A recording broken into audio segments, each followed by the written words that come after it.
That's right. There we go. Cleveland Browns discontent with running the clock out. They can't win it.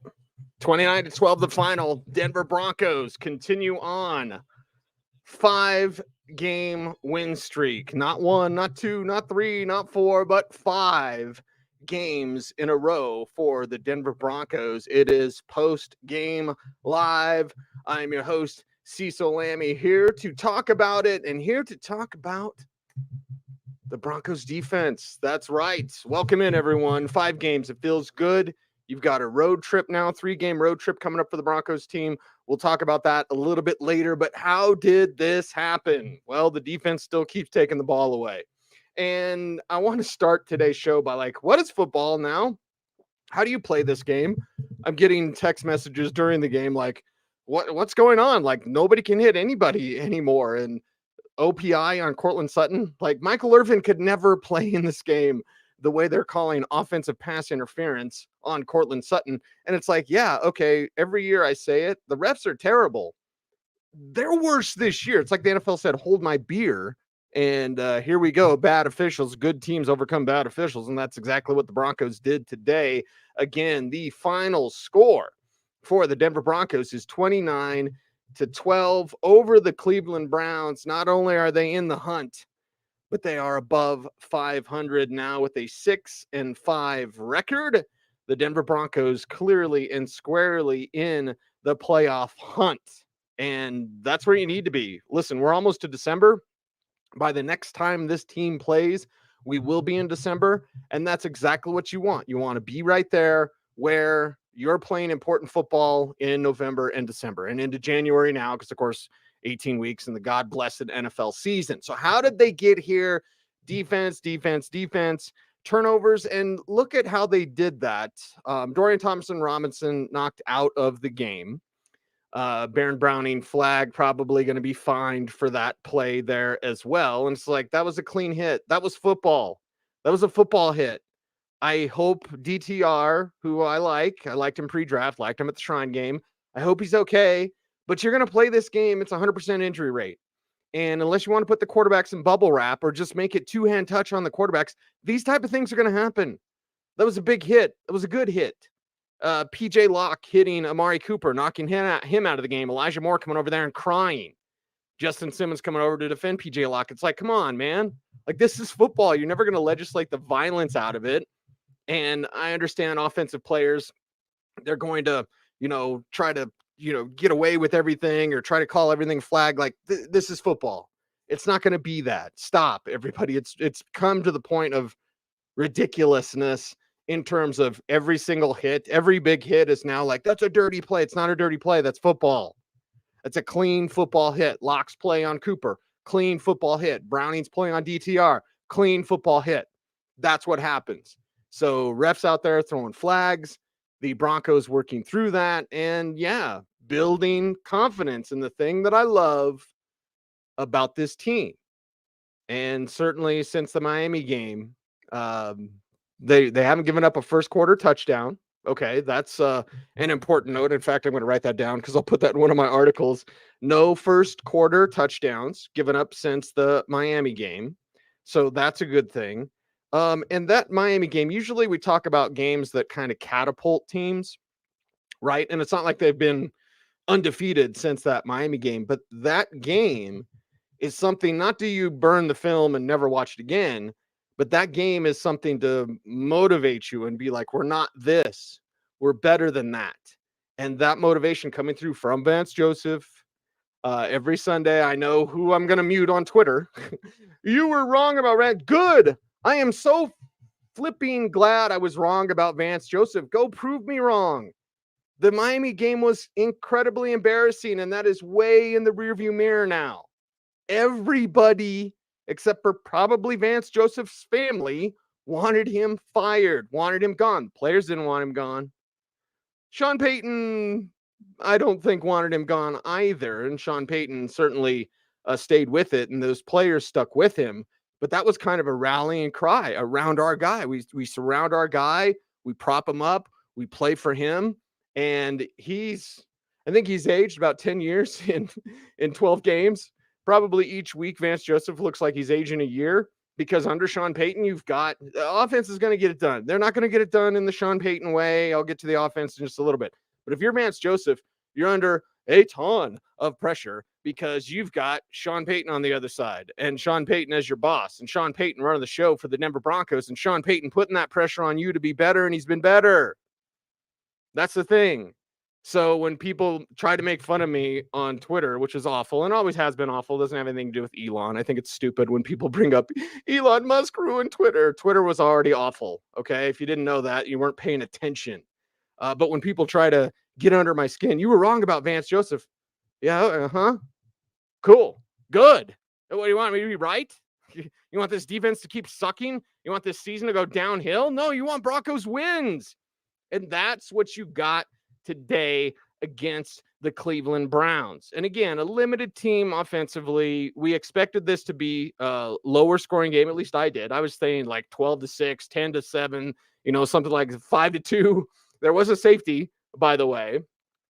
So like, yeah, there was that. But the Broncos took advantage when they got the ball back, but the defense needs to lead the show. The defense and the praise, and thank God for PJ Locke being out there. That young man's immediate impact on this game, the very first drive, you saw the importance of having PJ Locke out there because Justin Simmons is fantastic and Pat Surtain's fantastic. But when you have other players, whether it's Delarian Turner-Yell or even Kareem Jackson, who's somewhat limited today in his game, you can be exposed at that other safety spot. With Locke, you get another center fielder that has big hitting capability, and you love to see it. So the turnover differential is the key here. Now, PJ Walker comes in and did get sacked a bunch, sacked 4 times, in fact, coming in and throwing just 13 passes. But when Dorian Thompson-Robinson, I'll just call him DTR, when DTR was out there, the Broncos were getting pressures. They weren't getting sacks, but pressure is what's most important. Sacks are the sexy stat, right? Oh, I got 12 sacks this year, or whatever the number is. Sacks, that's what sacks are. The true element of a defense is how much duress. They call it disrupted dropbacks. I'm positive that on the 29 disrupted dropbacks for DTR, what was it, like 20 of them were disrupted? What's your disrupted dropback rate? That is much more telling and much more important than the number of sacks. So the Broncos defense had 4 sacks on the day. They were all on PJ Walker because Walker comes in off the bench when DTR's banged up and he gets sacked a bunch. He's, a little bit confused out there. He's a backup coming in, and he's a backup to a rookie quarterback who's okay. DTR's okay. He's not great. He's not awful. He's okay. This team can run the ball. They did get 100 yards, but you wouldn't be able to tell that from watching this game. And the run defense giving up 100 yards, but no, I think this team played great defense. They were consistent. And not perfect. We don't have to see this as being perfect, right? When Cleveland scores a touchdown and the Harrison Bryant touchdown, right? Or they get close and they're going to try this weird 2-point conversion thing. Like when they're moving the ball, know that what they did, the Cedric Tillman stuff surprised me a little bit. And I wrote about it in my game plan at denversports.com. You're going to see a lot of screen passes. Check. 7 targets to Jerome Ford himself on the screen passes. You're going to see a lot of slant. The slant god, Amari Cooper, right? He had 6 targets on the day, only caught 2 of those, but he's a slanting out. That's what they're doing with Dorian Thompson-Robinson. He's doing slants. He's doing outs. That's all he does is short stuff all day. And then maybe some deep shots down the field. So it fell into place with what they were going to do. I thought the Broncos responded well. I know Jerome Ford had 7.2 yards of carry and big 19-yard carry that benefits that. But even take that one away, you're still talking about a healthy chunk. What is that? 8 for 46, right? Still a healthy chunk yards per carry. So that's still a concern. We'll put a pin in it, but we have to praise what this defense was able to do. And David Njoku, we knew he had 9 targets. And 6 catches? What were the 3 drops, right? Dude drops passes left and right. He did last week against the Steelers. He did this week against the Broncos, but it was that consistent defensive effort, not perfection. When people are moving the ball, and again, I just get the social networking response, and I see people being like, this is why. It's like, no, well, you can't expect that to maintain the entire game.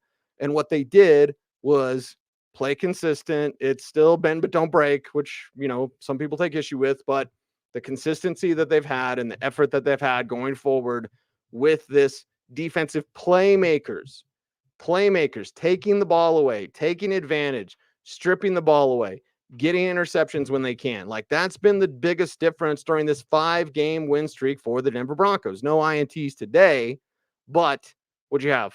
3 lost fumbles for Cleveland in this contest, and you had 4 recovered fumbles total for the Broncos, including one that they lost themselves. But still, like, that's exactly what you want to see from this team. You want to see the performance. And as they get stronger, again, you're going to talk nice about Zach Allen. Yeah, Zach Allen had a nice game. Okay. Had one of those sacks, was in on the safety, of course. When someone does what they're supposed to do, we're going to praise that. When someone doesn't do what they're supposed to do, we're going to talk about that as well. So a guy like Zach Allen, as these other players are playing better, Jonathan Harris coming through with the big play on it was another screen. You'll be shocked to know it was the Browns running the screen, but the spacing was all messed up. It was jacked up. And right there, Jonathan Harris was right there to disrupt that play and it was almost a tackle for a loss, if not at the line of scrimmage. But either way, like, when you see Josie Jewell playing great football, when you see Pat Surtain playing good football, Justin Simmons, right? PJ Locke flying around, making plays, it's going to elevate the play of everyone else. How often and how many of these post-game shows do I talk about Jonathan Harris? It's been crickets. How many times in these post-game shows do I talk about Zach Allen making good plays? There's been a few, maybe 5 across the entire season. Not enough, and not as many as you thought when you paid him a bunch of money in free agency to basically be a replacement for Draymond Jones. But it's the defensive performance that is leading the way for the Denver Broncos. And now they're building confidence, but not overconfidence. So I want to go back to the Miami game without going off on the Vance Joseph rant. The Miami game is used as motivation on a weekly basis because it's not like they're obsessed with it, but they're not ignoring it, right? And in the locker room after that game against Miami, Adam Troutman said, you can only lose this game once. That's very true. You can only lose it once. Don't let it sit with you, but don't forget it. And I think it's that game and the fact that they're not shying away from it or, like ignoring it, like that didn't happen. They're looking at it and saying, that wasn't us. That obviously wasn't our best performance, but that's not who we are. And on a week-to-week basis, and I'll be in the locker room again this week, starting on Wednesday, and I'll see what this team is like. But was the old Kendrick Lamar song, like, be humble? Be humble. And the Broncos defense is staying humble. They are on a 5-game win streak. Dare I say they're the hottest team in the National Football League. Their defense is playing out of their mind. And if you were going to that locker room, it feels the same as when they were losing, when they were 1-5. Now they're 6-5. Like, that says a lot about the construct of this locker room. That says a lot about the culture that Sean Payton has been building.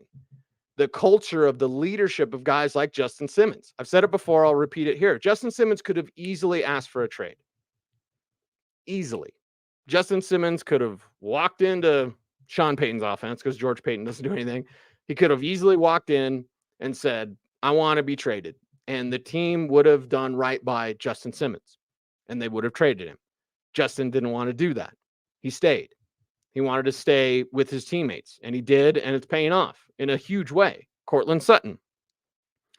Courtland Sutton is very interesting. And Courtland Sutton's response to everything this year has been interesting because his own team seemed to doubt him when he was on the trade block in the spring. And he didn't learn about it until he watched SportsCenter. So how would that feel? How would that make you feel if you were happy with your job, you wanted to do better with your job, and all of a sudden you turn on the news and they're trying to replace you, or they're trying to trade you, or they're trying to move on from you because they don't think you're any good? How would that make you feel? Now, you can always respond in 2 ways. You can either go up or you can go down. That's it. That's life, right? Courtland Sutton, what has he done? since the spring. Hell, even since before the trade deadline. Could the Broncos trade Courtland Sutton? It was part of the conversation. And that's exactly what we're going to have in these shows and these situations. We're going to have the conversation. It was a talk. So how do you respond if you're Courtland Sutton? Do you go in a shell like, oh my God, I can't believe they don't want me? Or do you get pissed off and you say, give me the ball. I'm going to go make plays. And you know what, the future Courtland Sutton, whatever, I know he's definitely increased his value because he's a valuable player who can make plays. He's not someone that just talks the talk. He is someone that walks the walk. So I want to respond and look at that culture that has been built by Sean Payton. It's a culture of winning. It's a culture of work. It's a culture of work ethic. You better not be lazy on this team. You better know the plays on this team. You better work hard on this team. Yes, in practice, Vance Joseph. But this culture of winning is something that had to be, you had to go through the rough times to get to this time. And they're not over yet. I said it on, I don't know what day. I think it was Wednesday. I hope everyone had a great Thanksgiving, by the way. But I think on Wednesday's Denver Sports Tonight, I said they haven't played their best football yet. Think about that. The Broncos are on a 5-game win streak, and even today, against the Cleveland Browns and a nasty-ass defense that almost dropped 30 on, the Denver Broncos have not played their best football. Russell Wilson has not played his best football. Courtland Sutton still doesn't have a 100-yard game. Javonte Williams doesn't have a 100-yard game. I'm not going to bring up Jerry Jeudy, but like, they haven't played their best football. So as we sit here on the eve of December, almost, you have to feel great about this team going forward. Detroit is very beatable. We saw that on Thanksgiving. Speaking of Thanksgiving, I've always said Detroit's Achilles heel was their defense, and I've always felt Detroit was beatable. Certainly, you know, genuflect to that offense and what Ben Johnson is doing, running that show with Jared Goff. We'll certainly do that. The sun god, Amon-Ra St. Brown, will certainly appreciate what they can do offensively, but their defense sucks outside of Hutchinson and Anzalone. But like, that's a beatable team. Now you got to go do it. Houston. It's going to be an interesting team with DeMeco Ryan, CJ Stroud getting it done. Remember how much the Broncos wanted DeMeco Ryans. Well, you got Sean Payton now. How's that going to look? So as this 3-game road trip sits in front of you, you go, wait a second. They haven't even peaked. Had this team peaked, let's say they peak against Kansas City. Oh, they beat Kansas City. And then they go against Buffalo and they drop the ball or whatever. And then they go back to being the 1-5 team that they were. You go, okay, well, they got up for Kansas City. They stopped the streak. Okay, let's go Broncos. Whatever. But they have, on a 5-game win streak, not played their best football. They have not peaked. And that's something that should be incredible for you as a Broncos fan to realize, recognize, and then to think forward. You always should be thinking forward. Think forward with this team, and you get pretty excited about what they could be based on how they're playing now and how they could play in the future. They're not playing their best football. Russell Wilson today, and I've always said I want him to throw about 20 to 25 passes. He was 13 of 22 for 134 yards, 1 touchdown, no INTs. Russell Wilson doesn't care about his numbers. Now, perhaps last year, Russell Wilson did care about his numbers. But even during this losing streak, I did pick up on some buzz from the fan base of like, Russ only cares about his stats. No, Russ is doing what he can to make sure that his coach likes him.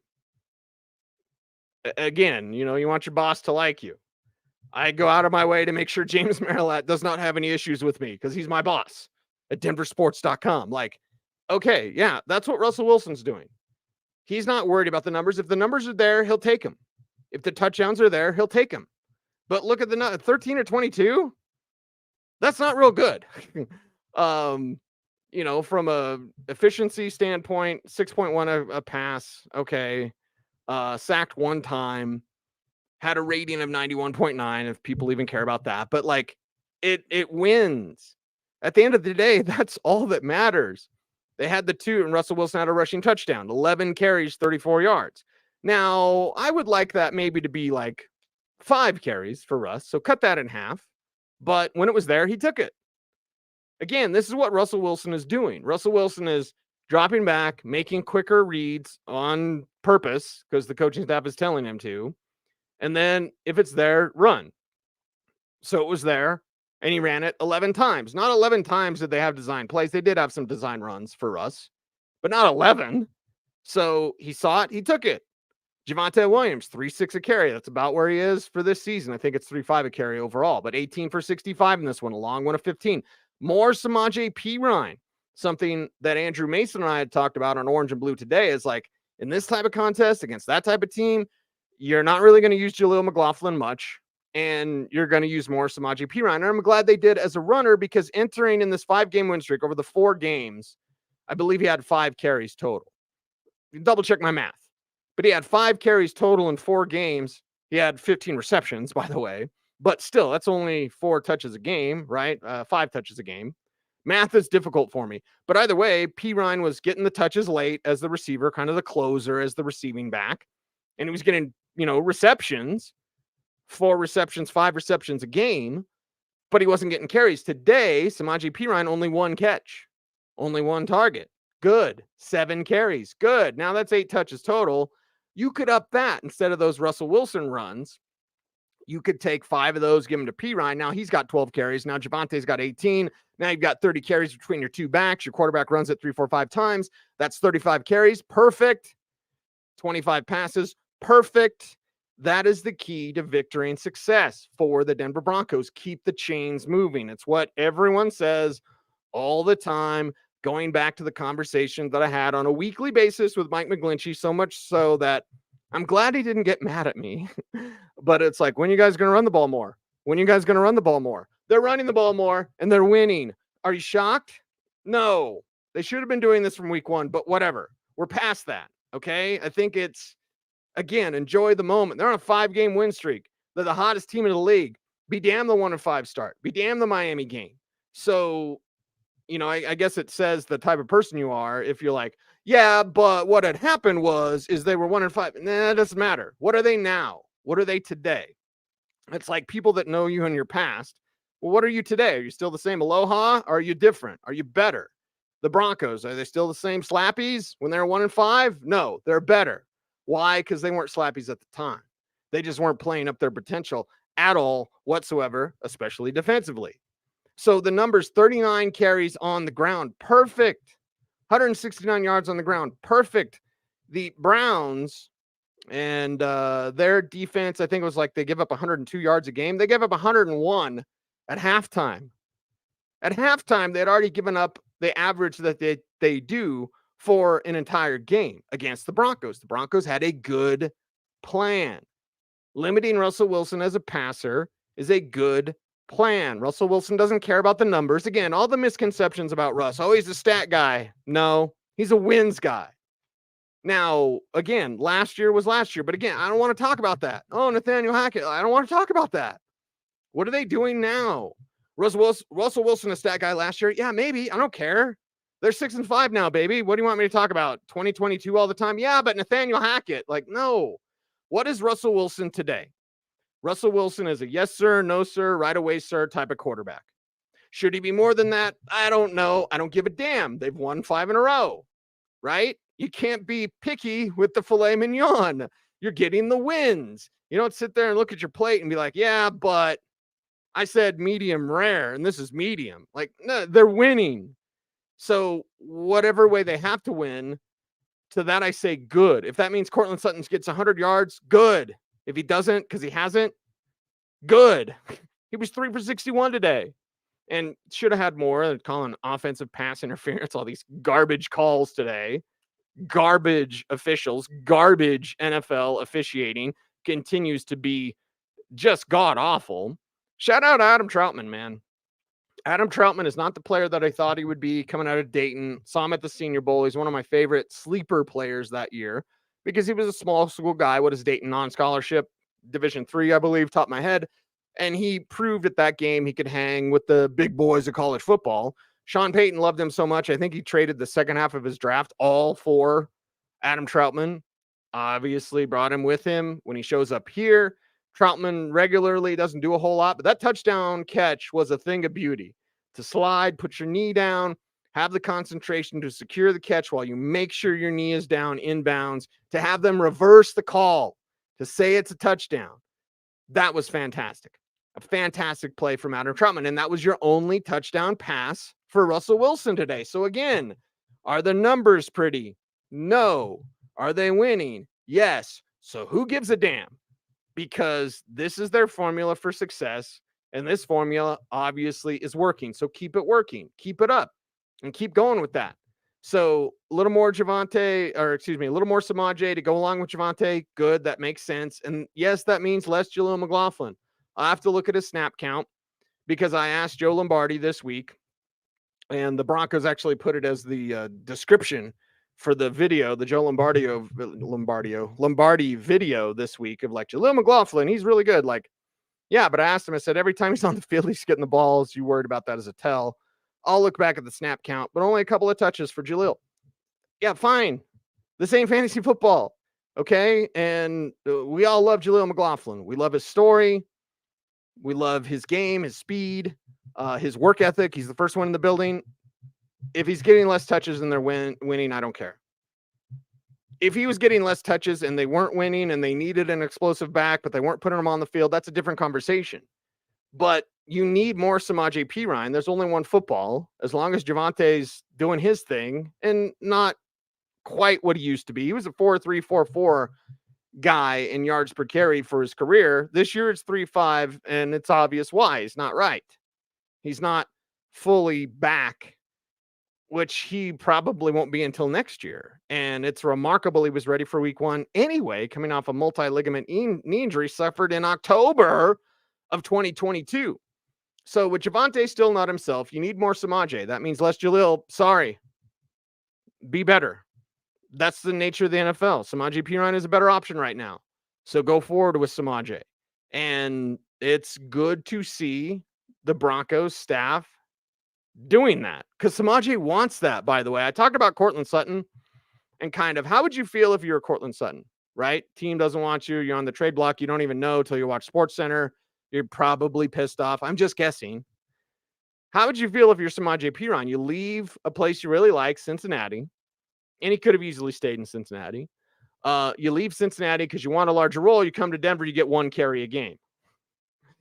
How would you feel if you're Samaje Perine? Probably pretty pissed off because you made the decision to uproot your life from Cincinnati, a place where you were comfortable, to come to Denver for more opportunity because Javonte Williams was coming off a major multi-ligament knee injury.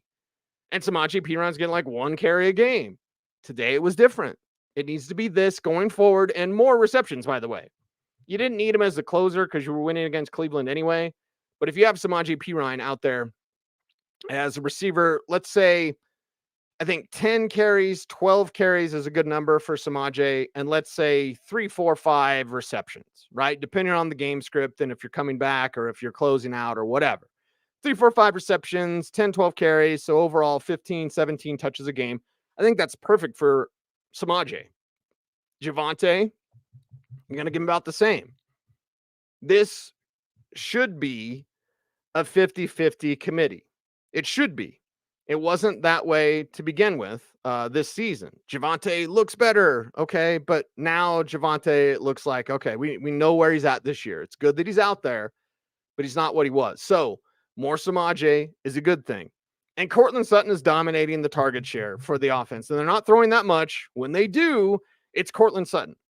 Javonte and Courtland had the same number of targets, 6, but it was 3 catches for 6 yards for Javonte and 3 catches for 61 yards for Courtland. So out of the 22 times that Russell Wilson threw, 12 of those times were at Sutton or Javonte. Okay. Marvin Mims still isn't good enough. Okay. Jerry Jeudy's doing nothing. Okay. Tell me what happened. Did they win? They won. I don't need Jerry Jeudy to have 100 yards. If they're going to win, now Jeudy may not be happy. I don't know. He doesn't seem unhappy. Jeudy is he's the one in the locker room that's the toughest to figure out, basically. Like everyone else is pretty easy to figure out and to understand their motivations and kind of get to know them type of stuff. It's not that Jeudy is distant to us in the locker room, not at all. It's like, What's he really think? Like, what's Jerry Jeudy really think? Do you really want to know? I don't know, but he's got to be happy with winning. Everybody likes winning, and it can be there for you in a next man up sort of situation. So again, what are the results? The results are great for this Broncos team as they get another win, 5 games in a row for the Denver Broncos. Now a 3-game road trip, and keep it up. Keep fighting for that playoff spot. And I've said this on Denver Sports Tonight. I'll make sure to say it here as well. I want this team to make the playoffs. I want them to win a playoff game. I think that's about where you level off. That's about, if we imagine the highest level of expectations for the Broncos this year, I do not believe it's Super Bowl. I don't believe anyone should be saying Super Bowl, and that's fine. After the mess that Sean Payton inherited, that's fine. And I don't want to be a doomsayer, but even if they don't make the playoffs, I'm still not going to be upset because you've seen enough of the turnaround to go, okay, this can work. This can work. You want the playoffs. You put yourself in a 1-5 hole. It's going to be difficult. That Houston game is huge for tiebreakers. Any sort of conference game is huge for tiebreakers. The Raiders' loss in week 1 could be killer. The Commanders' one isn't as damaging because it's out of conference. That's an NFC opponent. But interconference games, the Houston game, the Raiders to finish out the season, your Chargers games, like these divisional and AFC games are going to be absolutely monumental for this team. And going forward, you need to continue this win streak. I don't like they could drop a couple. Like, no, keep winning. The recipe's there. The formula's there. Nobody's really stopping it. So go, keep getting the wins. Make this, you don't lose again until you get to the postseason. And maybe even then, if they have not lost, I will be changing my tune if the Broncos get to the end of the season and they haven't lost. And, on whatever number of win streak that would be. That'd be a different tune. But right now, as we sit at a 6-5 record above 500 for the first time this season, you have to think they can make the playoffs and they could even win a playoff game. But if they don't, we shouldn't be mad. We shouldn't be upset. And it doesn't mean these games don't matter or just take it easy or coast into the postseason. It doesn't mean any of that. It just means, have you seen enough to know that this can work? Yeah, we have. We have the results. And it's not just projecting and if they did this and change that and hired this person, got rid of that person, and then they will be good. No, we've seen them be good. We've seen them be great. And this win streak is a part of that. So we need to look at this team and say, okay, if you miss out on the playoffs, it's because of the 1-5 hole that you put yourself in. Am I really going to be upset after watching this 5-game win streak if the Broncos don't make the postseason? I mean, I'll be disappointed. This is fun. The show is a lot different now. I mean, a lot different because I'm not losing my mind to getting an ulcer, almost throwing up on the air. This is a lot different feeling, and it's a better feeling. But in that locker room, it's the same feeling. Now, think about that. And it's not the same after the wins, for sure. And a post-game locker room is different anyway. I'm talking about the locker room during the week. During the week, the locker room feels the same. That's interesting. When this team was 1-5, the locker room feels the same. Now that they're 6-5. And on Wednesday, when I go out there, I don't think the Broncos are going to be reading their press clippings. No one reads the newspaper anymore anyway. Sorry to all my friends that work for the newspaper. But they're not, they might be looking at what people are saying on social networking, but this team isn't getting too big for their britches and they haven't played their best football. These are all recipes for success. And that goes back to Sean Payton's culture. Sean Payton isn't necessarily, now he himself might get a little big for his britches. He himself might get a little arrogant. That's just kind of who Sean Payton is. I feel about arrogant coaches the way I feel about arrogant quarterbacks. Are you winning? Okay, then yeah. Or even arrogant wide receivers, right? Arrogant wide receivers. Oh, they want to win. They want the ball. Well, are they winning? When they get the ball, does it work? Yeah. I don't want an arrogant wide receiver that can't play. I don't want an arrogant coach. And there's a lot of them, by the way. The egos on the front office are much larger than the egos on the field. So is Sean Payton a little cocky? Yeah, for sure. The players aren't getting that way. And the players are the one that are executing the game plan. And you like to see that. And they're doing what coach is asking them to do right now. Again, this isn't exactly what Sean Payton wants to do design-wise, offensively, but it's working. So again, who cares? Your design is for the future. Your design is to chip away, and then one day we will be this, plus have a great defense. Because their defense is pretty damn good right now. You have to give it up. As I've been started off today's show, you give it up for this Broncos defense. And it feels good, man. And it feels good knowing that they are not getting too big for their britches. It feels good knowing that they're not being too arrogant as the hottest team in the league. They're not thinking that, hey, we're going to win the Super Bowl or whatever. Now, privately, you want players to maintain that confidence. But they're not being egotistical maniacs in the locker room. They are staying steady. And I think that says a lot about the leadership within that locker room. Even guys like Garrett Bowles, as funny as it may seem, and I was the first one to interview Garrett Bowles in Philadelphia. And I remember we were on Facebook Live that time. Shout out Facebook. And so I had my phone up, and I know Garrett's agents. So I was in communication with them. I was in Philadelphia behind the stage. We're behind the damn stage. We were behind the stage, like curtained off, couldn't see the stage. We could watch it on TV. Anyway, Philadelphia was awesome, but being behind the stage during the draft was not awesome. Either way, point is, I reached out to Garrett's agents. I was like, hey, I'm here. Can I talk to him? Obviously, no, I'm set it up. And I remember holding my phone up. Where's my phone? Holding my phone and like talking to Garrett, right? Like, I'm here with Garrett Bowles, Broncos first round pick. And all the comments would come up on the screen because I'm just holding the thing doing like this, right? And so these comments are just brutal, absolutely brutal about the pick of Garrett Bowles. And he had to see them all. And he had to hear it all. All of us at one time were wrong about Garrett Bowles. And then last year with Butch Berry, you saw a regression for Garrett Bowles when he was out there. I'm going to blame most of that on Butch Berry. Because this year, when I go to the locker room, you know who I can count on as leaders? Josie Jewell. Can count on Pat Surtain. Can count on Justin Simmons. He's a podium guy, but still in that locker room I'm talking. Mike McGlinchey. You can count on him. Russ is more visible in the locker room this year, which is a good thing. Jonathan Cooper is a leader. PJ Locke is a leader. So you get the idea, you get the feel for this team from those leaders and the way they carry themselves in the locker room. And I think that is something that is important because you see it on the field. And this isn't just a homer broadcast of like, everything's great, let's go Broncos. This is I want to examine the football side of this. And again, it's not perfect, but when I look at this team and the way they're constructed and the way they approach things, when they were 1-5, they felt the same way as they do now. I think that says a lot. That says a lot about the message. That says a lot about players buying into the message. Sean Payton is not easy to get along with. He was not in a good mood on Friday.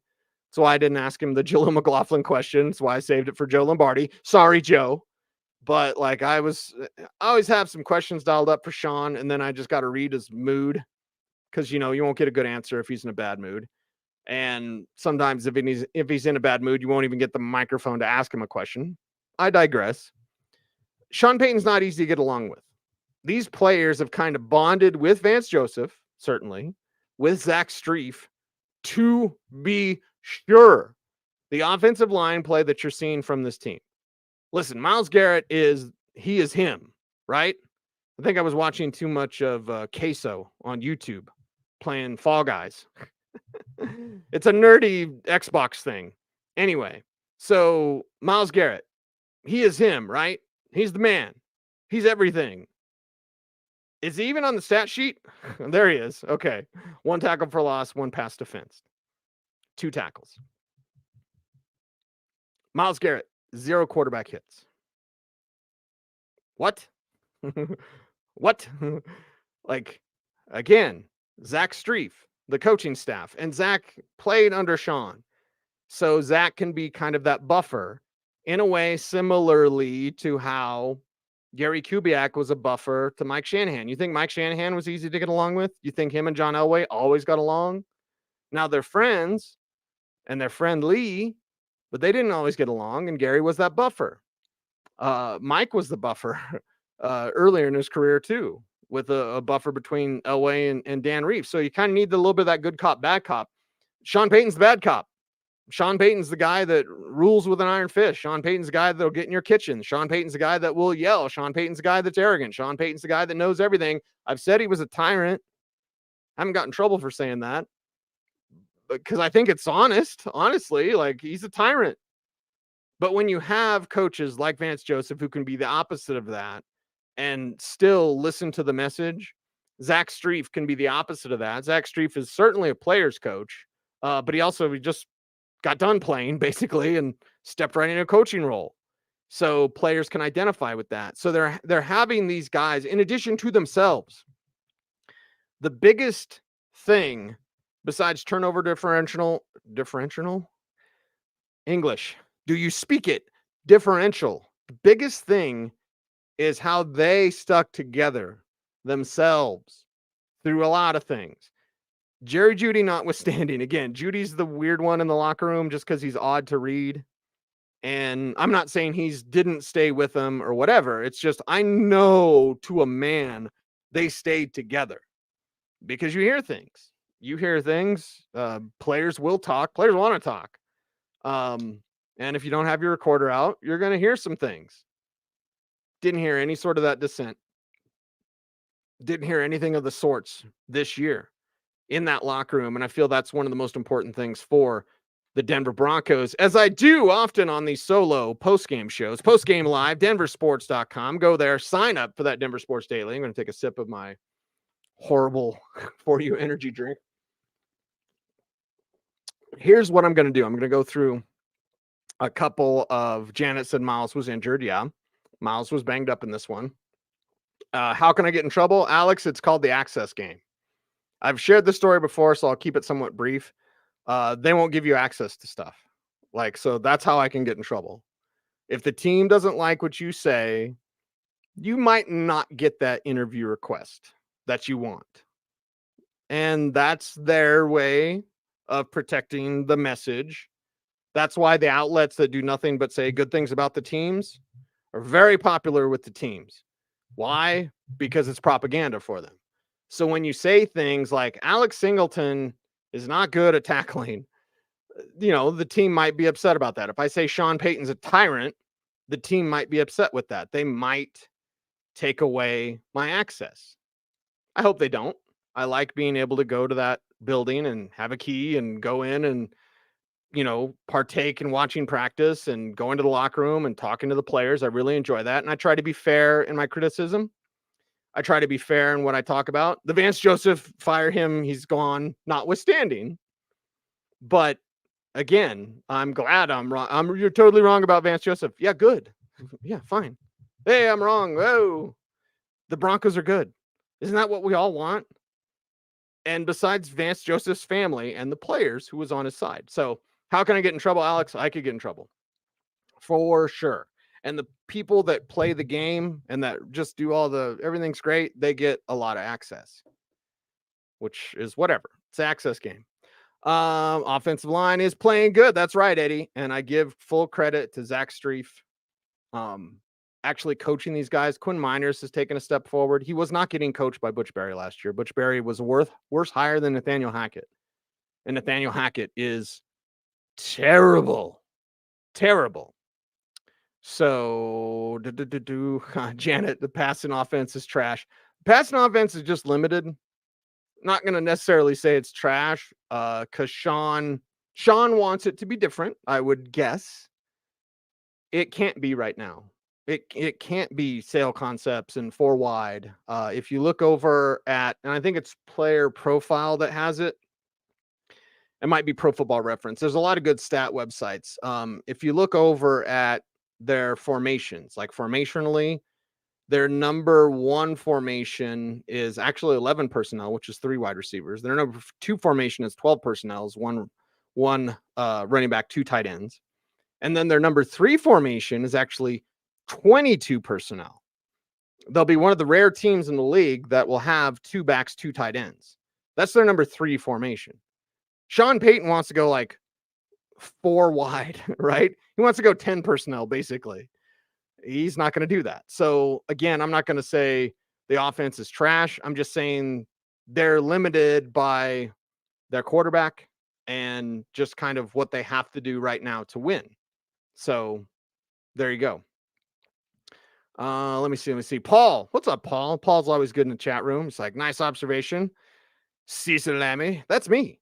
And Eddie saying the Mile High Magic feels good, doesn't it?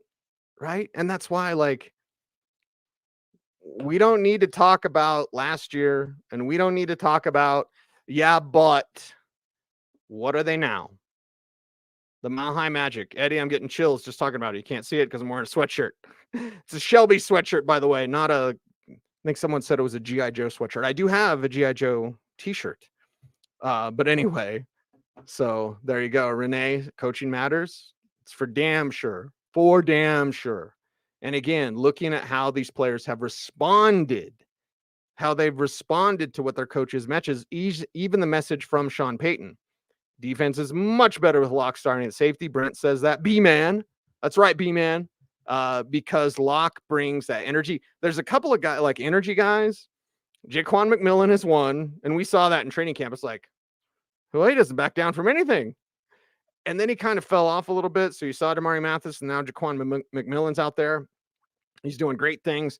PJ Locke brings that attitude to the field as well. Gabe, great, says 14 is a bad man. That's right. That's right. Courtland Sutton, man, you got to give it up to him. Give it up to Courtland Sutton. Again, they didn't want him. He was being shopped. And not only did they not want him, nobody else really wanted him in terms of his contract and giving up what it would take to get him, which probably would have been a mid-round pick. So think about that. Again, I said how Court probably would be pissed. Hey, I didn't know I was on the trade block till I watched SportsCenter. That probably pisses you off. I don't know that for sure. Courtland hasn't told me that. This isn't any sort of lassie bark. I'm just saying, human nature-wise, you'd probably be pissed off. And then you'd feel disgusted or disrespected because no one felt you were that guy. Oh, he's not our number one. Yeah, okay. All I see him is dominate on most plays. All I see is when Russ needs to make a play, Court's making the play. He's not our number one. Yeah, okay. Whatever. Like, he makes plays when you need to have the play made. So Courtland Sutton is a bad man. And it's not just because of on the field. It's because off the field, he stayed humble, he stayed focused, and he stayed driven even when his own team was trying to trade him. What does that say about a man? I think it says a lot. I think it says a ton about Courtland Sutton. So there you go. Masiek. I hope I got that right. 4-2 is doable. Win them all. Win them all. Collect them all, right? Win them all. Win them all. Why? And I'm not calling out Masiek, and I hope I pronounce that right. I'm sorry. I mispronounce things all the time. I apologize. Why are we saying 4-2 is doable? Why aren't we saying 6-0, baby? Like 6-5, 6 games left. Win them all. Win them all. Go. What are all the Lions? Woo. Yeah, Lions are beatable. The Chargers choke. Okay, go. Win them all. Win them all. What's the remember the Titans line? Denzel says, leave no doubt. If you're the Denver Broncos, go kick their ass and leave no doubt. So yes, 4-2 is doable. 6-0 is doable. We're here.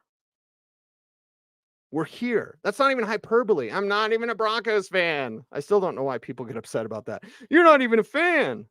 Well, as an analyst, I shouldn't be a fan. That's your guys' job. But what I do is I enjoy good football. And Broncos country is my family. I want the Broncos to be great for you guys. I want you guys to be happy. 6-0 is doable. So Masiek, I'll just call you Gutkowski. Gutkowski! 6-0 is doable.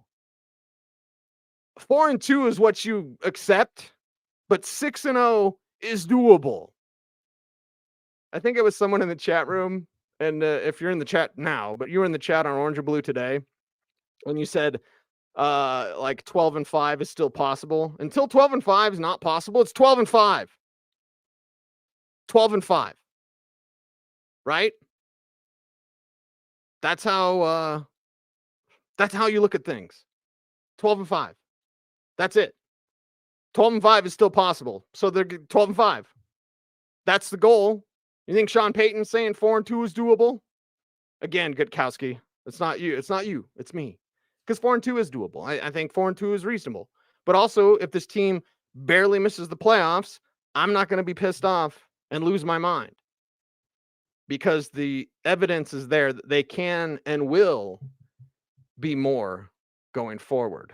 Janet says, I want to see you in the scouting department. I appreciate that, Janet. The Broncos have really great scouts. If I ever did, it would have to be if Peyton Manning was hired.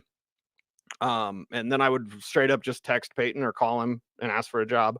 And it would be as a pro scout, not as a road scout. I'm old, so I want to stay at home and I want to watch everyone else's practice squad, because I can tell you who the guys are that are out there that you need to get. And why can I tell you that? Because I watched them, the Shrine game, or on film. So I am in no way in any position to be better than a Broncos scout. Broncos have really good scouts. I really, really like their scouts a lot. They don't have enough. I think they could have more. But yeah, I don't ever self-insert that. I appreciate when people say that, but I don't self-insert, because that's a really tough and thankless job. Plus I got a big mouth. Most scouts do, by the way.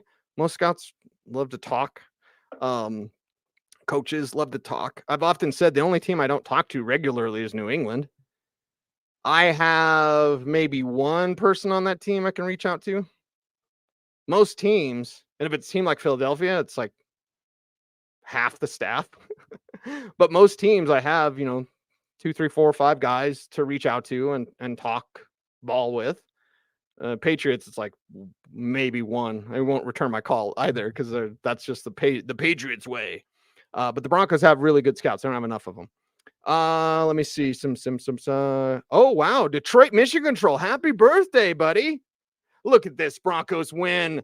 Detroit, they did that for you, man. That was all for you. Happy birthday, my friend. Detroit, he's always holding it down in the chat room on Orange and Blue today. So, yeah, Mimosa, totally agree. Watch out, because we'll look at it and be like, okay, the PJ Walker thing notwithstanding, right? Walker's a backup.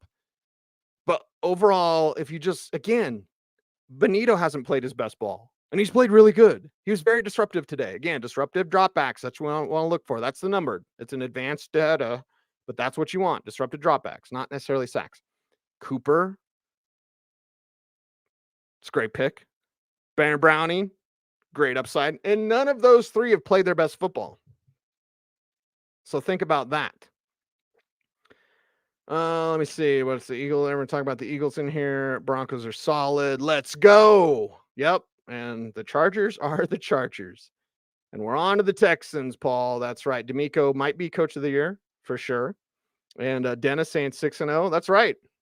That's right. 6-0. 12-5 is such an odd phrase, and it's truth. Zargo. That's right, Zargo. I hate the 17 games. Like, I'm just used to 16, so I'm always thinking like 8-8 or whatever. Like, no, 12-5. Until 12-5 is not doable, 12-5 is the target. Yeah, you done messed up, AA Ron. You done had the 1-5 start. All of your mulligans are gone. I don't want any of this. Well, they could drop a couple and still make the postseason or carry the one. I don't want any of that stupid playoff math. You know what I'm talking about? You get to December and it's like playoff math. And if this team loses and if that team loses and then this team wins and then that team wins, I don't want that. I want it 12-5. They're in. 12-5. Lock it down. They're in. And I want them to go to Miami. And I want revenge against the Dolphins. And I love Mike McDaniel. I've known him since he was a teenager. I want revenge against the Dolphins in the postseason. It's exactly what I want, because they will most likely be a wild card team. We'll continue to watch Kansas City. USM. Yeah, that's right. MC Sniper. Refs were terrible. Jamie saying, I told all my family and friends after we beat the Chiefs are going undefeated. That's right. 12-5. Until 12-5 is not doable, that's what you do. That's what you do. Bills lost. Okay. Awesome work. Thank you. Purcell looking better. That's right. And players can change. Situations can change. Earlier this year, I won't say too much here, but I'll say this.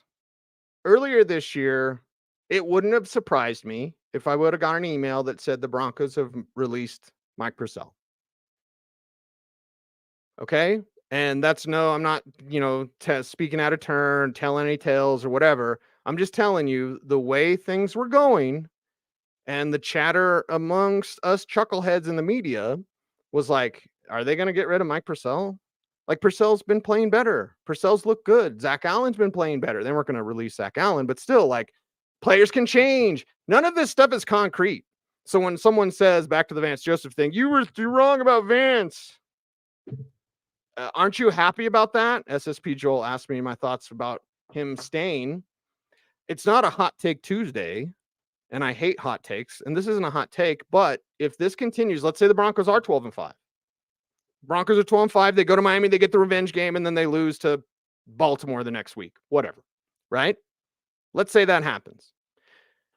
There's some future head coaches, let's say like a Thomas Brown, who's on the Panthers staff, who got the play calling duties taken away from him, to go back to Frank Reich. Anyway, so Thomas Brown, who I really like Thomas a lot. I appreciated his game at Georgia. Good man, good mind. I know most of the assistants around him more than I know him, but I know enough about him to put my endorsement on a guy like Thomas Brown. Well, his stock's taking a tumble because of the Panthers. If Vance Joseph, if they go 12-5 or whatever the number is, 11-6, don't make me do math, please. God, math. Vance Joseph will be in conversation to be a head coach somewhere else. That's it, Joel. So, he's staying next year. One, the Rex Ryan thing was always dumb. Rex Ryan's a blowhard and he's lazy. You don't want that. Vance Joseph, not a blowhard and definitely not lazy. So can you strike while the iron's hot? Maybe. And as other coaches, Ben Johnson will be a head coach next year, OC for the Lions, because he hasn't fallen off. But there were the guys that were like, Eric Bieniemy probably won't, unfortunately, ever go to Pittsburgh and run their offense under Mike Tomlin. I think that'd be interesting. Anyway, Vance Joseph will be in those like next man up type of things when it comes to head coaching. So there you go. Carlitos said, yeah, call Jerry Jeudy the best wide receiver class, best wide receiver in that class. That's incredibly right. Me and almost everybody else. So that's why fit matters. And that's why the mental part of this game matters. And yeah, I think that upside is still there with Jerry Jeudy. We just might not see it here. So, and you're going to miss. So that's why I try not to get too high with the Tariq Woolen or whatever over De'Aaron Turner-Yell, which is awful defensive player. Anyway, Eddie says win them all. Now, Carlitos, I don't remember saying Jefferson was nothing more than a slot receiver. I'm an LSU honk, so I don't believe I said that. Maybe I did. I say a lot, but that doesn't compute with me. Nothing more than a slot receiver. That's interesting. Might have said that about Jalen Reagor. Didn't say that about CD Lamb. CD Lamb was up there. Didn't like Henry Ruggs.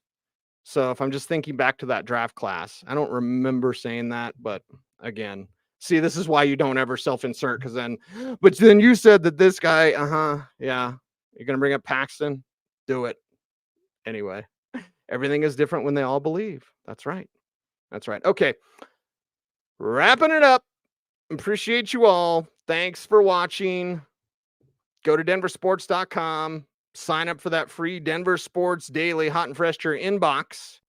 It is the top Denver sports news. It is the Denver Sports Daily. It is free at denversports.com and no damn paywall at our website. So please check us out, denversports.com. I'm Cecil Lammey. Be back on with Andrew Mason tomorrow and Monday through Friday, 3:30 p.m. Mountain Time. It's Orange and Blue Today, the Broncos show that you need in your life. And it is a Broncos show. It is Orange and Blue Today. I always laugh when people are like, you should talk about the Avs. It's literally a Broncos show. Anyway, that's a wrap. Appreciate you all, and let's flip and go. It's 12-5 until it's not 12-5. Let's do it up. Stay tuned and stay frosty.